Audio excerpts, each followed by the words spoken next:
Modern America is not capitalism.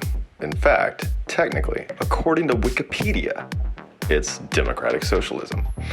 Now, before you flip out and have a cow and you want to come rally outside my house with a bunch of signs and call me the devil, let's just be objective. So if you look at Wikipedia, the definition of capitalism basically states that private enterprise makes the decision of how the economy works in the country. And I know that's what you think is going on right now in America. But if you come over here to the Wikipedia definition of democratic socialism, you will see that it simply states that the economy is run by the government. And you think that we do not have this, and this is what we need to fix things because business is out of control. Well, actually, if you look at the Wikipedia definition and you take into account the three-letter agencies like the FDA, the DEA, the ATF, and all of these, the EPA, these three-letter agencies, which are the government, actually dominate every industry in our economy. So when you take into account the three-letter industries, the government does regulate trade and control the economy. So we do have democratic, according to the Wikipedia definition, democratic socialism. Now, I know what you're about to say, but corporations control our government. Yes, absolutely, 100%. And that is simply because we gave the government control over our economy. So the most corrupt people out there, obviously who seek power, they're going to spend their money buying politicians. See, before we gave the government power over the economy, businesses had to compete with one another, and they competed by providing the public with the best quality goods and services at the lowest price. Well, once we, the people, gave the power over the economy to these three-letter agencies, suddenly corporations were like, hey, we don't need to continue providing good quality goods and services to compete with our competitor. What we need to do is just pay off the people that work for this three-letter agency and start paying off for the people that are embedded in Congress. And then we can use the government to get rid of our competition. They'll just be put out of business because we'll have the license, we'll have the permission from the three-letter agency to be in business. They won't have that permission, and we'll be the only ones in business, and then we don't have to provide good quality goods or services anymore. Now, doesn't that sound like what's going on right now in this country? Absolutely, because it is. Straight up. And it's happening because we gave the government that power. We wanted the government to take care of us instead of us as consumers being smart with our choices. And this is one of the things why when you hear the word capitalism, people always speak, it requires a free market. That means businesses are free to A, be in business. If they have a product and people want to buy it, then that business has every right to be in business. It doesn't need permission from the government because what the hell does the government know about that business? People who are specialists and know what they're doing tell themselves, hey, I can do a really good job at this. I can provide a good quality good or service to the public. They will want to pay me money for it, and everybody will be happy. People who understand this and know how to do this go out and do it. People who go and run for office don't know how to do these things. If they did, they wouldn't run for office. They'd go pursue that dream. People who run for office are good at one thing: talking and bullshitting, because that's what it involves. Running for office, when you're in office, you're running to get reelected. It's all about getting elected. It's not about doing a good job while you're in office. It's about getting elected and reelected. So these are people that are good at bullshit. And because if you run for public office in America, you have zero private life. Everybody's got secrets. Everybody's got things they want to keep private. So if you're trying to act like you're a total open book, no. You're just a really good liar. And that's my take on politicians. But going back to capitalism and a free market, the consumers decide what businesses stay in business. And nowadays, I can understand why back in the 1950s, 1960s, they thought it would be a good idea to make these three-letter organizations because, we've got to hold bad business accountable. Well, it didn't work. It was a bad experience. And with modern day technology, specifically internet reviews, it's really hard for a bad business to stay in business. In fact, I guarantee you, if there's a business and they suck and they are just doing horrible things around the globe and they are providing customers with crappy product, some way, shape, or form, they are getting government assistance, whether it be through a license to where they have no competitors, to where they're getting some kind of a loan, something or other, something down the line. The government is giving them that leverage because bad businesses are supposed to fail. This bailout era that we're in is very anti-capitalist. If there are bailouts, if there's government helping business in any way, it's not a free market, it's government interference, and it is not capitalism. Capitalism is a very simple concept. It is as simple as the two monikers you hear about it all the time. You keep what you earn, and you have 2 cows, sell one, buy a bull. That's it. It is as simple as that. And if you're not free to sell your cows and buy that bull without permission from the government, if you have to any way, shape, or form lick the government's asshole to make a living, it's not a free market. If the government tells you how many cows you can own, what kind of cows you can buy, and where you can sell your cows, it's not a free market, and it's not capitalism.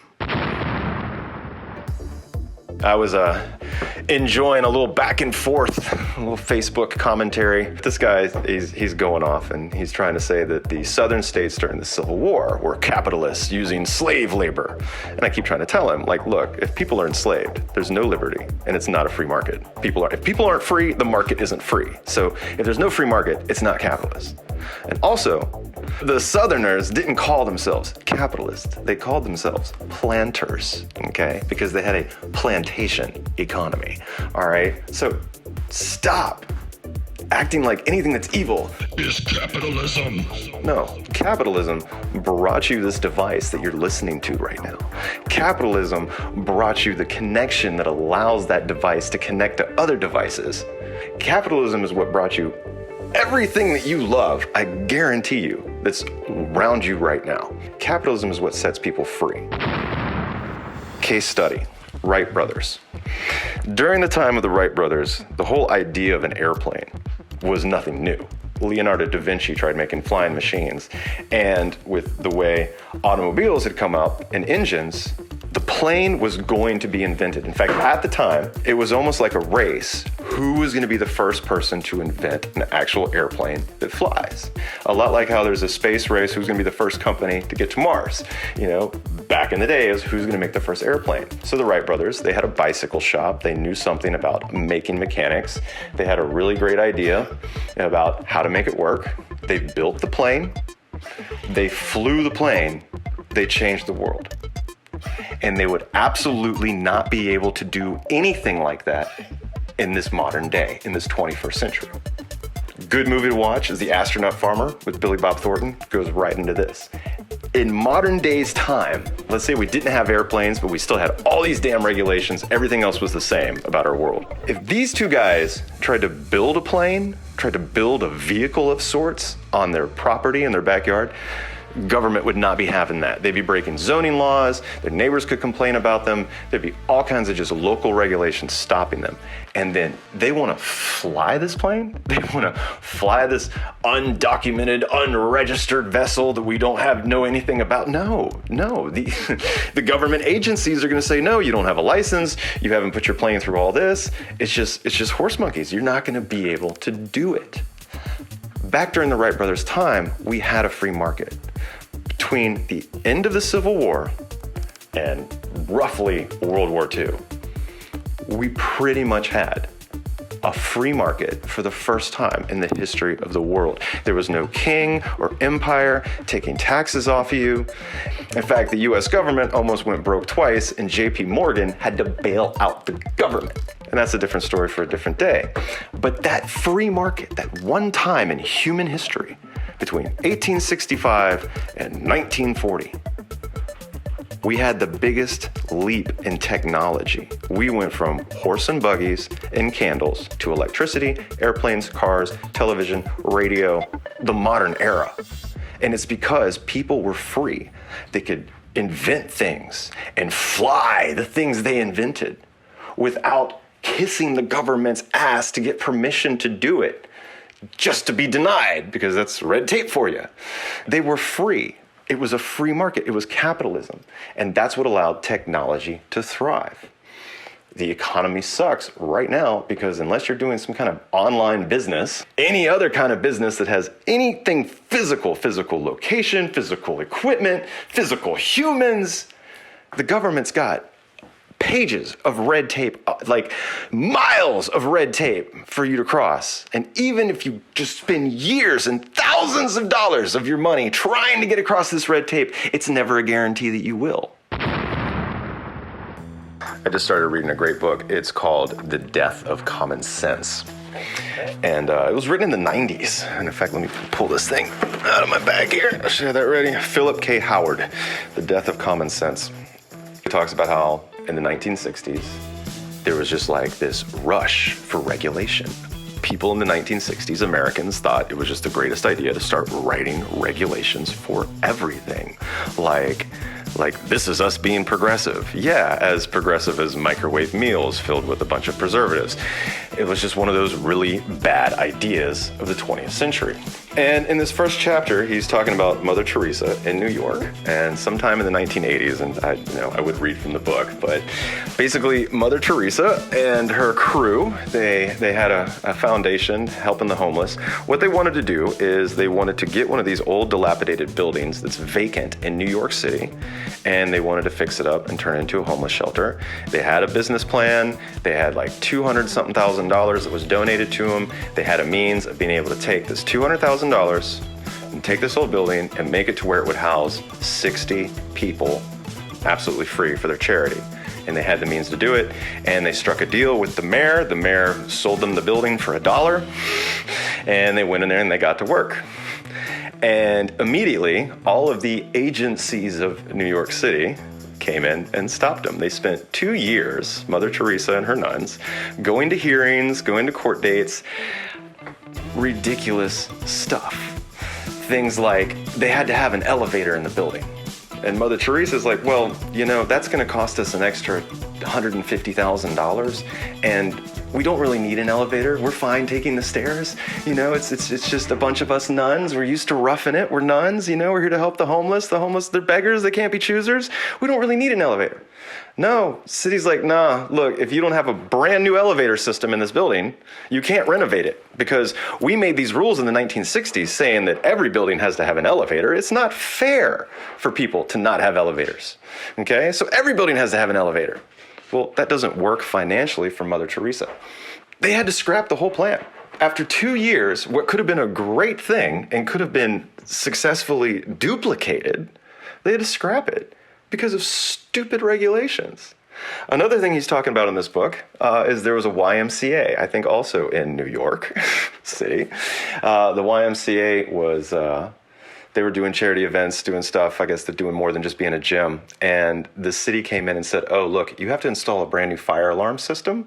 This is a new fire alarm system. We want this installed in all buildings, and it's going to cost you $200,000. And the YMCA is like, yo, look, we can take that $200,000 and use it to feed the homeless and do all kinds of better money than installing an alarm system. I haven't done the research, but you know what? I'm willing to bet that the whole reason that alarm system is required to be installed in all buildings in New York City, not because it's any better or more efficient, but somehow the company managed to get a city official, city employee, to make that rule. Case in point, if you ever want to open up a hot dog cart in LA County, let me tell you a little bit of personal experience. So if you think about it, in a free market, okay, where you are free to make money as long as you're not killing people, hurting people, robbing people, or like getting in other people's way of pursuing their liberty and making money. So you think, I work a minimum wage job. I got my weekends off. I don't have a lot of money, but you know what? I can save up $200-300 over the course of a few months, and I can get some wood from Home Depot, and I can get a grill, and I can build a little hot dog cart. And it can be a vegan hot dog cart, so chill the fuck out. But I'm gonna make a hot dog cart, I'm gonna build it, and then I'm gonna go out on the street corner, I'm gonna go to the park, I'm gonna go to all the Little League ball games, and I'm gonna sell me my hot dogs, and I'm gonna start my business. Yo, that is your path to prosperity right there. You take the resources that you have and you build upon them. It's simple. You don't go into debt. You don't take out a loan, anything stupid like that. Business loan is for an existing business that already has existing customers and they need to pay off some stuff. A business loan is not for somebody who has an idea and wants to start a business from scratch. Okay, you need investors for that. That's a different story. So anyway, your hot dog cart, this is your means of getting out of your minimum wage job, starting your own business, and then being in charge of your financial life. And as long as people at the park, people on the street corner, people at the ball game want to come up and buy your hot dogs from you, if they're like, hey, this person seems like a genuine person, this looks like good quality product, it smells good, it looks good, if I eat it and get sick, here's his website, his social media, I can find him, I can kick his ass, so okay, I'll trust him, I'll buy this hot dog. Look, if people want to buy your hot dogs, no problem, right? Well, in LA County, if you want to have a hot dog cart, you have to buy a cart off of the pre-approved list of manufacturers' hot dog carts. And you get 3 different companies that all pretty much build the same style stainless steel hot dog cart that they will sell you for $3,000. Now you're working a minimum wage job. You're trying to get your ass out of poverty and you're trying to start a hot dog cart. Why the fuck do you need to spend $3,000 on the cart? Oh, because it's stainless steel and you can wash it down and make sure it has no germs. The grill with the heat cooking the dogs kills the germs. Okay, that's the whole point of cooking. That's why we don't eat it raw. But no. Is it really about safety? No, it's not about safety. It's about these companies made a deal with the city council of LA saying, hey, we want to be the only people that can sell hot dog carts. And they put some money in the city council members' pockets. They got that bill, draft, ordinance signed, done, boom. Now they're selling overpriced $3,000 hot dog carts to people who are getting business loans and going into debt, chasing a dream. It's horrible, and it's not a free market, and it's not fucking capitalism. It's cronyism, it's corporatism, it's corruption, it's bullshit is what it is. Our current economic system in America on every government level, city, state, and federal, is bullshit. It's not capitalism. It's democratic socialism. I know technically democratic socialism, the voters would be able to make the decisions of the FDA and the 3-letter agencies. But look at the way voting goes now. Voting's a shit show. Voting is the Fox NN mega network trying to act like 2 separate entities. I mean, yeah, they are. But they're basically just selling you 2 sides of the same bullshit pie. Telling you lies, twisting the story, getting you all hyped up to do nothing but influence your vote. Voting's a shit show. Why do you want everything to be run by voting? Vote with your dollar. If you like something, pay for it. Buy it. If you don't, tell people not to. Don't buy it. Capitalism gives people the power to vote with their dollar. Free market capitalism makes your dollar more powerful than anything else. Thanks for watching. Thanks for listening. This is Think Tanks and Mind Bombs. I am Joel Tiger.